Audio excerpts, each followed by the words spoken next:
Results आने के बाद, और अजीब अजीब से रिजल्ट्स आए हैं। उस स्टूडेंट से मेरी बात हुई, हमारे इंटर का कोचिंग का प्रोग्राम भी है दोपहर में।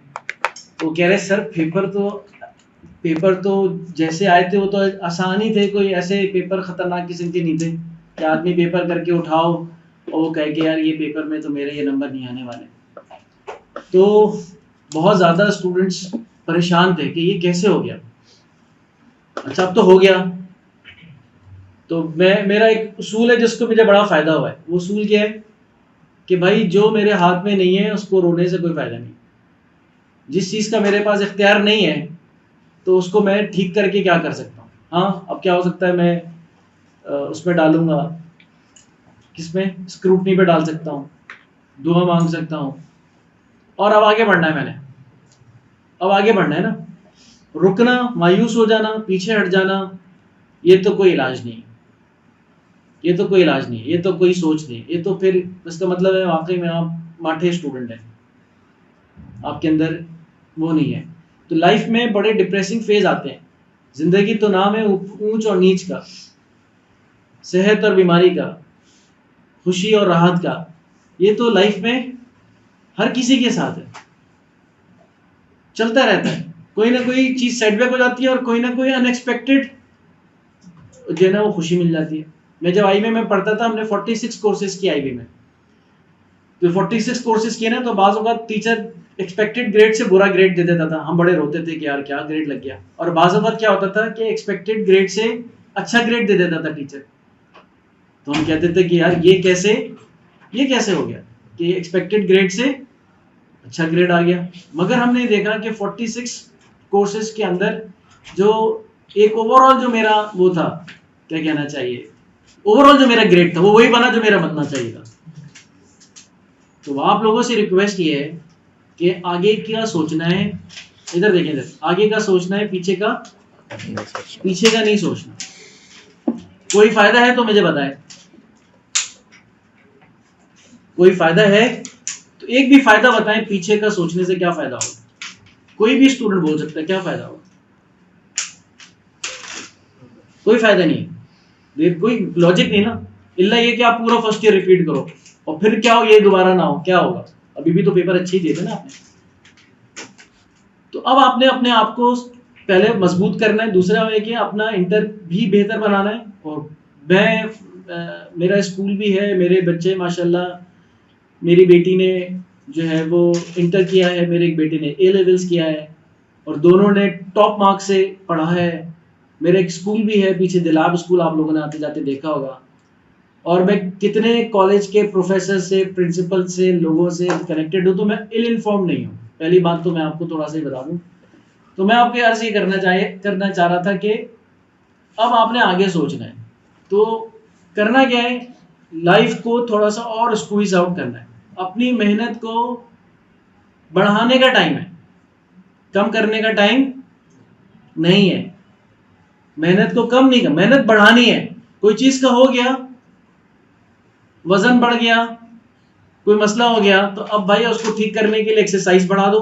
अब रोए जा रहे हैं, हाय मेरा तो वजन ही ज्यादा हो गया, हाय मेरा तो वजन ज्यादा हो गया है। तो हाय हाय हाय हाय करने से हाय हाय होगा और कुछ नहीं होगा। No, what you have to do is that you have to make a plan, a better plan कि यार अब मेरे लाइफ में, मेरे पास मई के अंदर मेरे इम्तहान आ रहे हैं इंटर के, और अभी मैं जनवरी में बैठा हूँ, मेरे पास 4 महीने हैं। तो मैं क्या करूँगा, अपनी मेहनत को अंदर में इजाफा करूँगा। और मैंने इंटर किया दिल्ली कॉलेज से, तो मुझे पता है कि इस वक्त स्टूडेंट्स इंटर की पढ़ाई पे कितना टाइम दे रहा होता है। 2 घंटे दे रहा होता है, 3 घंटे दे रहा होता है। स्टूडेंट अक्सर टेस्ट प्रेप वाले मेरे बच्चे होते हैं ना, कहते हैं सर वो कॉलेज में मिड टर्म आ गए हैं और फला आ गया, सर इंटर का बड़ा लोड। मैं कहा बेवकूफ़ नहीं बनाओ यार, हमें पता है कि तुम कितना पढ़ोगे। नॉर्मली बच्चा, बहुत ज़्यादा से ज़्यादा बच्चा भी, हो सकता है मुझे गलत साबित कर दें आप लोग, बहुत पढ़ने वाला बच्चा भी 5 घंटे ज़्यादा नहीं पढ़ता होगा। घर की बात हो रही है। 5 घंटे तो हम तो कहते हैं 5 घंटे अगर पढ़ता तो पोजीशन ही आ जाए उसकी, साला अगर पढ़े तो। 4 घंटे, 3 घंटे, हाँ 1 घंटे से 2 घंटे के दरमियान एवरेज चल रही होती बच्चों की। ऐसा है, कोई तब्दीली आ गई है? बताओ भाई, मैंने नंबर तो देनी नहीं है आपको, मुझे बताओ तब्दीली आ गई है या 1 से 2 घंटे दे रहे होते हैं ना बच्चे। कोई होगी, कोई बच्ची होगी बहुत ही पढ़ाकू किस्म की, लड़कियां होती हैं ज़रा सी। मेरी 3 बेटियां हैं, तो तीनों बहुत ही ज़्यादा पढ़ाई के बारे में ऐसे सीरियस हैं भाई। उफ, बच्चियां होती हैं ज़्यादा, लड़कियां होती हैं ज़्यादा। तो 1.5 घंटा 2 घंटे से ज़्यादा, 1 घंटे 2 घंटे से ज़्यादा ए लेवल्स वाले भी हों तो हमें पता है भाई क्या कर रहे होते हैं वो इस वक्त, जनवरी में क्या कर रहे होते हैं। ठीक है, तो आपके पास टाइम है। अब आप किसी चीज़ को, अब आपने टेस्ट प्रेप भी करनी है, ठीक है, क्योंकि आपको दाखिला लेना है। अब आपने सोचना है कि जी फास्ट है, IBA है, GIK है, नस्ट है, इसमें परसेंटेज का क्या रोल है, इसमें टेस्ट का कितना बड़ा रोल है। नस्ट में हम कहते हैं किसी का 140 मार्क्स आ जाए तो वो अपनी चॉइस के डिपार्टमेंट में घुस जाएगा। मैट्रिक का क्या वेटेज है, तो मेरे ख्याल से नस्ट में सबसे ज़्यादा वेटेज है 25%, 10% मैट्रिक का, 15% शायद वो फर्स्ट ईयर के लेंगे आपका, बाकी 85%, 75 क्या है टेस्ट। GIK में क्या है 85% टेस्ट। फास्ट में क्या है टेस्ट, फास्ट वाले तो वो बताते नहीं है, टेस्ट अच्छा कर लो दाखिले ले लो। NED में आपको चैलेंज आएगा, एक वाहिद है जो LND में आपको चैलेंज आएगा, वो भी बहुत गिरी है परसेंटेजेस। एक तो होता था पेपर रिजल्ट आपका ख़राब है, पासिंग रेशियो ख़राब है, वो एक अलग है, मगर जो पिछले साल का मैंने जाके पूरी रिसर्च की, पिछले साल का फर्स्ट ईयर का रिजल्ट निकाला, तो वो मैंने कंपेयर किया, सारी चीज़ें देखी, अपने तमाम कैंपसेस से भी मैंने रिजल्ट्स मंगाए, जो मुख्तलिफ ECAT के बैचेस में बच्चे बैठे हैं, आपको पता है क्या हुआ है, रिजल्ट ख़राब है। तो ओवरऑल जो पिछले साल का 80 है वो इस साल का 70 है, आप ऐसे समझ लें, कम से कम ये कह दें पिछले साल का 70 वो इस साल का 60 है। तो प्लान बनाएं, फोकस करें और कसूरवार सबसे ज़्यादा अपने आप को ठहराएं। कसूरवार किसको ठहराएं? हम दूसरे को ब्लेम करके ना दूसरे पे अपनी मुसीबत तो डाल देंगे, यार बोर्ड वालों ने किया है, ठीक है किया भी हो सकता है, हो भी, मगर ये अगर दूसरा एक बंदा क्या कहे, नहीं यार मैंने मेहनत कम की है, हालांकि मेहनत उसने पूरी की थी, वो क्या कहे, वो क्या कहे, अपने आप से तो कम से कम सच बोले, क्या बोले, मैंने मेहनत कम की थी यार, मैंने दुआ कम की थी यार, मैंने शायद जो है ना कोई गुनाह कर दिया होगा जिसकी वजह से मुसीबत मेरे सर के पल्ले पड़ गई। भाई आपके कुछ स्टूडेंट्स के दोस्तों के रिजल्ट अच्छे भी तो आए, नहीं आए, आए, तो कसूरवार किसको ठहराएं? अपने आप को। मगर मायूसी ना कर दें, मायूस ना हो, ये आपने इसको ये फर्क रखना है कि कसूरवार ठहरा के मायूस करके काम हम छोड़ के बैठ गए। अब कुछ अब जो है ना वो हम किसी इन्फ्लुएंसर की बात सुनेंगे और उसे हम क्या कहेंगे कि भाई डिग्री विग्री से अब जमाना किसका है, अपने आप को तसल्ली क्या देंगे, जमाना किसका है, हाँ स्किल्स का है, ले भाई छोड़ो यार, कोई स्टार्टअप कर लेंगे कुछ ठीक है कर लेंगे कुछ, तो ये बेवकूफ़ी वाली बातें हैं, इस तरफ भी आपका कोई जहन नहीं होना चाहिए। तो आपसे रिक्वेस्ट है कि अपने इंटर के पढ़ाई पे भी फोकस करें, टेस्ट प्रेप पे भी फोकस करें, अपनी 3 यूनिवर्सिटियाँ फ़िल्टर आउट कर लें, कम से कम मैं 3 यूनिवर्सिटी में अप्लाई करना हूँ, उसमें टेस्ट की वेटेज कितनी है, मैट्रिक की कितनी है, ओ लेवल्स की कितनी है, नस में से ओ लेवल्स काउंट होगा, ए लेवल्स में मिनिमम ये क्लियर होना चाहिए। आपके वेबिनार हुए में सर अदनान के वेबिनार हुए में बड़े 2-2 घंटे के सेशन है, रिकॉर्डेड है IB ग्रेड्स के यूट्यूब चैनल के ऊपर, वो जाके दोबारा देखें, क्लियर हो जाए और अपने आप को मेहनत में लगा दें। जो काम नहीं करने वाले हैं उनको छोड़ना पड़ेगा। अभी एक स्टूडेंट से मिल के आ रहा हूँ मैं, तो मैंने उससे पूछा तुम्हारे नंबर क्यों अच्छे नहीं आ रहे, तो कह लेंगे सर पढ़ ही नहीं रहा हूँ उसने कहा पढ़ ही नहीं रहा हूँ सर मैं, तो मैंने कहा क्यों नहीं पढ़ रहे, तो खामोश हो गया। फिर मैंने कहा देखो सच बताओगे तो फिर कुछ बताऊँगा, सच नहीं बताओगे तो मैं क्या बताऊँगा तुम्हें। तो कह लेंगे सर लैपटॉप पे मोबाइल पे बहुत टाइम लगा देता हूँ। मैंने कहा क्या देख रहे हो, तो कह रहा है मुख्तलिफ यूट्यूब पे वीडियोस ये वो, इसी में टाइम मेरा निकल जाता है। तो मैंने कहा छोड़ दो 3-4 महीने के लिए, 3-4 महीने के लिए छोड़ दो। मैं पढ़ाता हूँ IBA के बैचेस को पढ़ाता हूँ, उसमें ECAT वालों को पढ़ाता था, वो बेचारे मेरे से परेशान होते थे, इतना पढ़ा देते इंग्लिश, वो भाग जाते थे सारे के सारे। तो जो उसमें मैं कहता हूँ कि आप जो है ना वो मोबाइल के अंदर सिर्फ आपकी ज़रूरत की चीज़ें हों। पहले मैं बोलता था आज से 3 साल पहले कि 3310 वाला मोबाइल ले लो, नोकिया का, एक नई सिम ले लो। मैं बोलता था, रिकॉर्डेड बात में बोल रहा हूँ आपको मैं ये बात। एक नई सिम लो जिसका नंबर अम्मी अब्बू के पास हो, कोचिंग सेंटर के पास हो, इंतहाई अहम लोगों के पास हो, बस दोस्तों के पास ना हो। नई सिम लेना मुश्किल है, आसान। नया व्हाट्सएप नंबर आ जाएगा तो रब्ता कौन करेगा उस पर? कौन रब्ता करेगा? सब करीब के लोग करेंगे ना। पुराने नंबर पे कौन कौन करेगा? वो भी रख लो, चलो यार साइड पे रख लो, हफ्ते में एक दफ़ा देख लो उसको। पुराने स्कूल की आ रही हैं वीडियो, दोस्तें और ये और वो फला, पता नहीं कौन कौन से ग्रुप ज्वाइन किए हुए दुनिया ने। एक और व्हाट्सएप ग्रुप्स में ये मसला है कि मटेरियल की बहुतात है, मटेरियल ही मटेरियल है दुनिया के अंदर, लेक्चर ही लेक्चर हैं, मशवरे ही मशवरे हैं, हैंड रेटेड नोट्स ही नोट्स हैं। अब तो कोई कुछ करना ही नहीं पड़ता, और उसी को देखते हुए संभाल के उसी को देख के आदमी खुश हो रहा था, भाई इसी से पास हो जाऊंगा मैं। तो आप लें नया फ़ोन की सिम, हमें उसका एक नंबर दें, कोचिंग में उसका नंबर दें, पेरेंट्स को उसका नंबर दें। जो बात मैंने ज़बरदस्ती नहीं हो रही है, मैं हो सकता है इसमें कुछ बात किसी को समझ में आ जाए, वो ये कर भी ले और फिर बताए कि सर आपने बताई थी बात और फ़ायदा हो गया। एक नई फ़ोन की सिम ले लें, सही हो गई बात। आधे कॉन्टैक्ट, बिला वजह के कॉन्टैक्ट सारे क्या हो गए? क्या हो गए? ख़त्म हो गया। निकालना तो बहुत मुश्किल काम है। पुराने नंबर पे ज़रूरत पड़ेगी, फिर इम्तिहान के बाद किसी से गपशप लगानी तो कैसे लगाएंगे। दूसरा काम, जितनी फालतू की ऐप्स हैं सब क्या करें, उस फ़ोन में ना हो। सिर्फ आपके पास, हम पहले ही कहते थे भाई सादा फ़ोन ले लो, अब कहते नहीं यार अब तो व्हाट्सएप पे कम्युनिकेशन करते हैं, ज़रूरी होता है, कॉलेजेस के मैसेजेस और इधर के भी आ रहे होते हैं। तो क्या करें, सिर्फ व्हाट्सएप रखें बस, बाकी कोई सोशल मीडिया की कोई चीज़ ही ना रखें। अगर किसी को बहुत ही कोई शदीद किस्म की खुजली हो रही है ना सोशल मीडिया को यूज़ करने की, तो मोबाइल पे इस्तेमाल ना करें, करना भी है तो लैपटॉप पे, डेस्कटॉप पे इस्तेमाल करें। कोई अगर आप कोई वैसे है, आपका कोई पेज बन गया है जिसमें आपने कंटेंट बना दिया है, लोग आपके इंतज़ार में रहते हैं कि कब जो है वो भाई की पोस्ट आएगी, और इतने दिन हो गए कि भाई की पोस्ट नहीं आई कोई, हम तो इंतज़ार कर रहे थे। या आप कोई ऐसे मॉडल हैं, या आपको ऐसे खाने की तरकीबें बनाती हैं, बना के आपने अपना यूट्यूब चैनल बना लिया जिसके अंदर माशाल्लाह लाखों सब्सक्राइबर्स हैं, आपको उसमें से माशाल्लाह 40-50 हज़ार रुपए की कमाई हो रही है, मॉडल बन गया आपका। अगर इस तरह की कोई सिचुएशन बन गई आपकी लाइफ में, बन गई, हो सकता है बनी भी हो, तो बात अलग है। मगर बैठ पे जाके दूसरों की बातों को देखना और उन पर तबसरा करना ही काम है, तो ये आपकी ज़िंदगी में डिस्ट्रैक्शन पैदा कर रहा है और ख़राब कर रहा है। तो कोशिश करनी है, ठीक है होगी बात। और कम टाइम कम हो, टाइम कम है आजकल के पास, टाइम कम है और टाइम कम हो और काम क्या हो ज़्यादा, और काम भी हो जाए। ये कैसे होगा? आजकल उल्टा होता है, काम कम होता है, वक्त ज़्यादा होता है, फिर भी कहते हैं यार काम ही नहीं हुआ।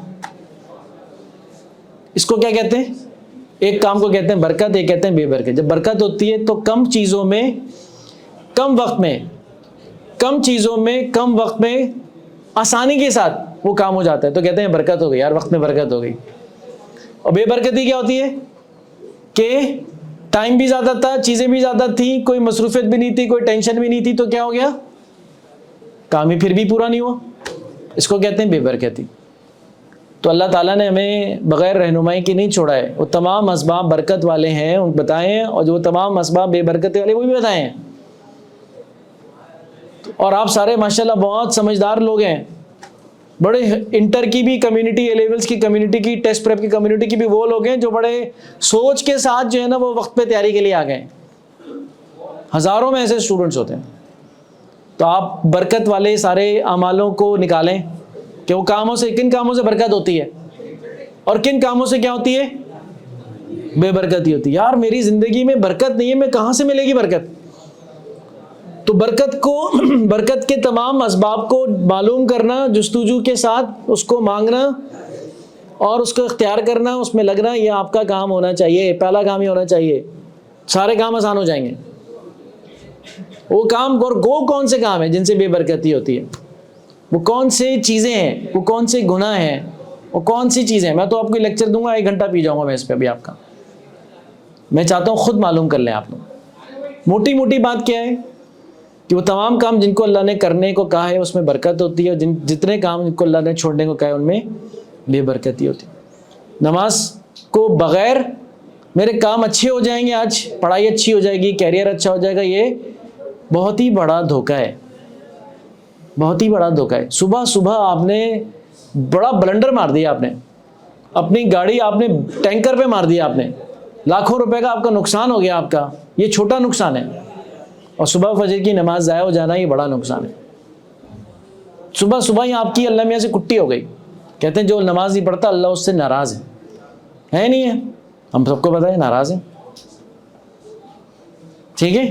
तो नमाज छूट गई, काम खराब हो गया, गुनाह हो गए, काम खराब। गुनाह की लिस्ट क्या मैं बताऊं आपको, पता है माशाल्लाह समझदार हैं। माँ बाप, मैं आखिरी क्लास सेशन ले रहा था, आज से 12-13 या 14 साल पहले की बात है। मैंने कहा भाई देखो भाई, बाप की दुआ उस्ताद के लिए, हदीस में आता है इसका मफ़हूम है कि बाप की दुआ उस्ताद बेटे के लिए और उस्ताद की दुआ शागिर्द के लिए सीधे ऊपर जाती है। क्या जाती है? सीधे ऊपर जाती है, कोई हिजाब नहीं होता। तो हम बाप बाप की दुआ ले रहे होते हैं या बद्दुआएं ले रहे होते हैं या उनको नाराज़ करके बैठे होते हैं, तो माँ बाप है वो तो हमें कहते हैं कोई बात नहीं ठीक हो जाएगा। तो स्टूडेंट्स को मैं समझा रहा था कि कल तुम्हारा पेपर है आईबीए का, तो मैंने स्टूडेंट से कहा कि देखो कल तुम्हारा पेपर है, सबका पेपर है, सब ऐसी बात कर रहा था मैं जैसे आप लोगों से कर रहा होता हूँ। तो अम्मी अब्बू से दुआ करवा लेना, थोड़ा पैर वैर एक्स्ट्रा दबा देना आज, या कोई ऐसे ही चलते हुए चले आना, कहना अब्बू आपको मैं पानी पिला दूँ, तो अब्बू कहेंगे खैरियत तो बेटा क्या हो गया या अब्बू आपके लिए मैं चाय पिला दूँ, या अब्बू आपको मैं थोड़ी सी पैर दबा दूँ, मालिश कर दूँ, तेल लगा दूँ, कोई काम हो तो मैं बताऊँ। अब्बू कहेंगे बेटा क्या बात है अब्बू, थोड़ा सा एक्स्ट्रा काम आपसे। कहता कितने पैसे चाहिए? अब्बू पैसे वैसे नहीं चाहिए। बेटा क्या चाहिए? अब्बू पेपर है, दुआ चाहिए आपकी। अरे वो तो वैसे कहने कि अब्बू एक्स्ट्रा वाली चाहिए। हाँ हाँ बेटा, वो तो खुश हो जाएंगे, उनकी तो ज़िंदगी बदल जाएगी आपके 2 जुमलों से, ऐसा है ना। तो वो मुझे कहने लगा, मैंने कहा अगर बाज़ औक़ात ना बच्चे माँ बाप को नाराज़ किए होते हैं तो कोई बात है तो अम्मा अब्बा से सॉरी भी कर लेना। अम्मी अब कभी कभी जो है ना वो रूड हो जाता हूँ, कभी जो है ना आपको जवाब दे देता हूँ, तो पता नहीं आप तो बर्दाश्त कर जाती हैं, मगर आप अगर दिल दुखा हुआ होगा तो काम मेरा तो नहीं बनेगा। तो कल मेरा पेपर है तो आपसे रिक्वेस्ट है कि प्लीज़ क्या कीजिएगा, मेरे लिए दुआ कीजिएगा, और मैंने जो गलती की उसको क्या कीजिएगा, मुझे माफ़ कर दीजिएगा। तो मैंने कहा भाई ये काम करना है सबने, ठीक है। जाने से पहले कितना देर लगेगी, 5-7 मिनट 10 मिनट और कितने लगने इस काम के अंदर। माँ बाप तो वैसे ही तरह तक रहे होते हैं बच्चों की। खैर, तो उसका फ़ोन आया रात को मेरे पास, या मैंने शायद 2 दिन पहले बात की, उसने अगले दिन कहा कि सर मेरी तो अम्मी से बातचीत बंद है। हैं, अम्मी से बातचीत बंद है? ये तो मैंने क्या सुना था, बीवी से तो सुना था, अम्मा से बातचीत बंद है ये तो पहली दफ़ा सुना मैंने। कह लेंगे असल में अम्मी अब्बू का कोई फड्डा वड्डा चल रहा था, कोई उनकी आपस में चल रही थी, वो तो होती है मियाँ बीवी में तो चलती रहती है, इसमें ऐसी कौन सी बात है, हर घर में होती है, तो नॉर्मल कॉमन सी बात है, कोई ऐसी परेशान वाली बात नहीं है। तो मैंने जो है ना अब्बा की साइड ले ली ज़्यादा, तो अम्मा मुझसे नाराज़ हो गई, और अम्मा अब्बा में क्या हो गया, वो तो 2-3 दिन बाद सही हो जाता है मामला, कोई मसला ही कोई बात नहीं होती। मगर वो मैंने अम्मी से बात नहीं की, अम्मी ने मुझसे बात नहीं की। तो मैंने कहा भाई जैसे अब्बू ने अम्मी को मना लिया तो तुम भी क्या करो, मना लो। तो सर मैं तो 4-5 महीने से बात नहीं हुई। मैंने कहा यार तुमने हिला दिया मुझे, तो ऐसी तुमने कैसी बात कर दी। वो फैसला बाद में, मैंने कहा अभी फ़ोन करो, रात को फ़ोन करो, उनको मैसेज करो, और ये मैसेज पे या फ़ोन करके किसी तरह उनको मनाओ। पूरी मुझे स्टोरी याद हो गया उसका, फिर आईबी में, और याद करता है फिर वो बाद में। फिर मैंने उससे पूछा क्या हुआ जब तुमने अपनी अम्मी से बात की, तो उसने कहा कुछ नहीं हुआ। उन्होंने कहा हाँ बेटा कोई बात नहीं, कोई बात नहीं, ऐसी कोई मसला नहीं, दोबारा सेट हो गया। तो अम्मा अब्बा को नाराज़ सही बात पे भी उनकी कोई बात ऐसी नागवार हो, खिलाफ वाक़या हो, उस बात पे डांट पड़ गई जो बनती नहीं थी, आपकी गलती भी नहीं थी। आजकल नहीं मैं तो बताऊं ना हुआ क्या है, वो भाई क्या ज़रूरत है बताने की, बोले खुद ही पता चल जाएगा 2-4 दिन बाद, छुपनी तो है नहीं कोई बात। गलती भाई की थी, डांट पड़ गई आपको, तो 2-4 दिन बाद पता चल जाएगा, बात छुपती तो नहीं है। और जब उन्हें पता चलेगा कहेंगे देखो मेरे बेटे ने कितनी सर झुका के मेरी डांट सुन ली है, जवाब भी नहीं दिया, हाय मेरा बच्चा, कितना मेरा प्यारा बच्चा है, वो तो बात ही कुछ और हो जाएगी।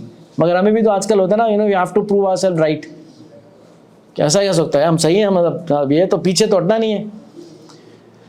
तो माँ बाप से राज़ी रखें, नमाज़ों का अमाल का एहतमाम करें, मायूसी बिल्कुल ना करें, बहुत सारे ऑप्शन हैं उनको एक्सप्लोर करें, और दे मार 4:30 वाली तैयारी करें, उधम तूफान मचा दें।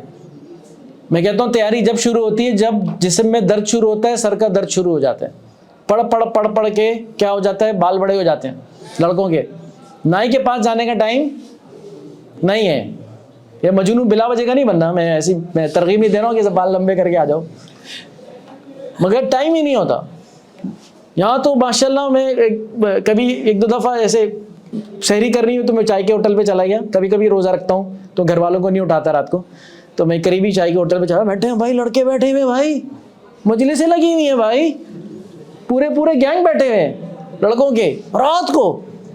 मैंने कहा भाई बड़ा वेला टाइम है तुम लोगों के पास, होते हैं 3-3 बजे तक बैठे हैं भाई, 4 बजे तक बैठे हैं। अभी मैं अपने भाई को छोड़कर आया एयरपोर्ट 4-4:15 बजे, मैंने कहा यार मैं सहरी कर लूँगा आज, तो मैं गया, मैंने चाय पराठा लिया, बैठे हुए थे 2 ग्रुप लड़कों के, होटलों पे बैठे हुए हैं, टाइम ज़ाया कर रहे हैं। अच्छा कोई बिजनेस आइडिया डिस्कस कर रहे हो, कोई कारोबार की बात हो रही हो, पता नहीं क्या बातें कर रहे होते हैं। तो खुदा के वास्ते इन तमामों से आप चीज़ों को अपने आप को निकालना है और खूब मेहनत करनी, मायूस नहीं होना है। किसी के सामने रोने धोने की ज़रूरत नहीं है, आंसू बहाने की ज़रूरत नहीं है। भाव तो एक अल्लाह के सामने भाव, रोना है ना, दुखड़ा सुनाना अल्लाह को सुना। अल्लाह में देंगे मुझे लग रहा है ज़्यादती हो गई है, अब मुझे कॉम्पनसेशन वो क्या देंगे, मुझे आपसे चाहिए। चाहे आप परसेंटेज सेट करवाएं, चाहे इस नुकसान का आप आगे किसी तरह अजाला कराएं, चाहे वो बेहतरीन जगह मेरा एडमिशन करवाएं, चाहे कुछ भी कराएं, मुझे आपसे उम्मीद है पूरी की पूरी। ये लोग मुझे कोई इंसाफ नहीं देंगे, इनके ऊपर मुझे कोई ट्रस्ट व्रस्ट कुछ भी नहीं है, कोई मुझे इन पे कोई एतबार नहीं है। तो अपने आप को क्या करें, थोड़ा सा संभालें। नहीं संभल रहा दिल तो फिर क्या करें, फिर भी संभालें भाई तो करना पड़ेगा ना, करना पड़ेगा, संभालना पड़ेगा आपको, वरना तो आप लोग कितने सारे माशाल्लाह होने यार लोग बिला वजह जो है ना वो मारे जाओगे। और जो ज्यादती ये लोग कर रहे हैं, आपने दूसरों के साथ ज्यादती नहीं करनी। पता चला ज्यादती क्या होती है, जब तकलीफ पहुंचती है तो कैसी होती है। तो आपने ज़िंदगी में किसी को तकलीफ, जब आपको ओहदे मिलेंगे, आपको मौका मिलेगा, आपने भी वो करना शुरू कर दिया। तो ये है कि भाई आपने कोशिश करनी है कि अच्छा इकोसिस्टम बने, अच्छा काम हो, और ख़ुद सारी ज़िंदगी कैसे करना है, कोई ऐसा काम नहीं करना किसी को आपसे क्या हो तकलीफ़ हो। तो मुझे उम्मीद है कि आप लोग हिम्मत करेंगे, अच्छे स्कोर आएंगे। मैं छाजॉब पे स्कोर्स की मॉनिटरिंग कर रहा होता हूँ, बैचेस की, मेरे लिए आसान होता है वो, बैठ के 10 मिनट में रिपोर्ट आ जाती है। जिन स्टूडेंट्स ने ई-कैट के और एम-डी कैट के, जिन स्टूडेंट्स ने ई-कैट और एम-डी कैट की बात करो, रेगुलर छाजों को यूज़ किया, उनके स्कोर्स में सुपर्ब इम्प्रूवमेंट आ गई। आपके हर सवाल का जवाब टीचर दे ही नहीं सकता, चाहे वो कितनी क्लासें लगा दे। तो उसमें प्रैक्टिस आ गई है, उसमें सॉल्यूशन आ गए हैं, उसमें जवाब आ गए हैं, उसको दोबारा आप कर सकते हैं। उसमें अगर आपने इजी सवाल करने तो इंटर के एमसीक्यूज़ भी हैं, पता है आपको।